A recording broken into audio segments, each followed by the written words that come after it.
Maye mina noShembe mina. You have to trust. uShembe kimi uyabona uShembe. Unyazi isilima. Isilima.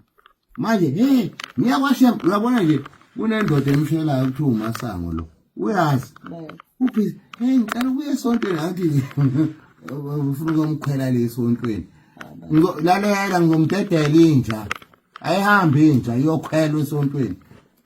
Wakuthini ngiyophuma ngiyoflathela uyodungama lo akangazi hey wekholo lenjayela kuset ngicela endlini yami nginentombi yami lapha uncane edungilene anginqenge ngcuza yakhe mina fuck yangedelela umdolomo. Hi guys, welcome back to my YouTube channel. Please like, share, and don't forget to subscribe. I'm back with King Mrs. Zulu Kazwelitin, a king from KZN. He's recently trending because his wife Umayeni posted a video last night esho ukuthi impilo ayiphilayo le everyday, where King was busy insulting mthuka ekhuluma nje izinto ezibuhlungu nje embiza ngamagama. And then there was a lady laphayana ezama ukuthi eloko ebhisi beyathulisa ukuthi bayede yehlisa umoya, and ubayede bekathukana.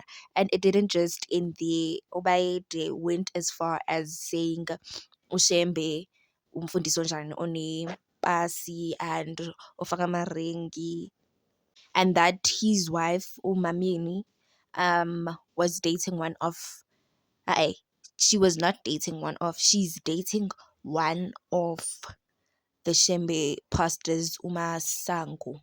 Yeah. And now everyone is looking at Umasango. Would say, Ubani Umasango? Ubani Umasango? Sifunana noMasango la ngakhona. And some people think uMisuzulu was just drunk and beganga nagile izinto azishilo bekakwatile for whatever bekayikwatele. He went as far as saying, yeah, uyahamba uyokhuluma nabantu be-Kaizer Chiefs. I pity for i-Kaizer Chiefs because ihlezi ikejama strays.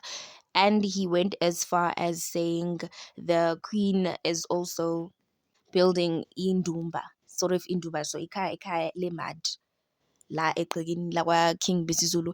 And he was like, yena akayifuni leyo nto leyo, kumele ayikhiphe abuyele emachobeni because he's not interested in her anymore. So some people say it was wrong for the king to talk whatever he said to umfazwakhe, and also the wife is also wrong to record a king. A king must not be recorded.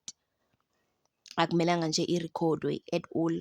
But then besingeke sazi ukuthi kenzakala lokhu ebukhosini. Kodwa nje mina ngithi into yama-social media imosha konke nje. Yabona into enefoni nje phakathi iyamosha. Guys, what are your thoughts on this? Abantu bayenza ama-meme manje ngenkosi. I wonder how does he feel? Thank you for watching.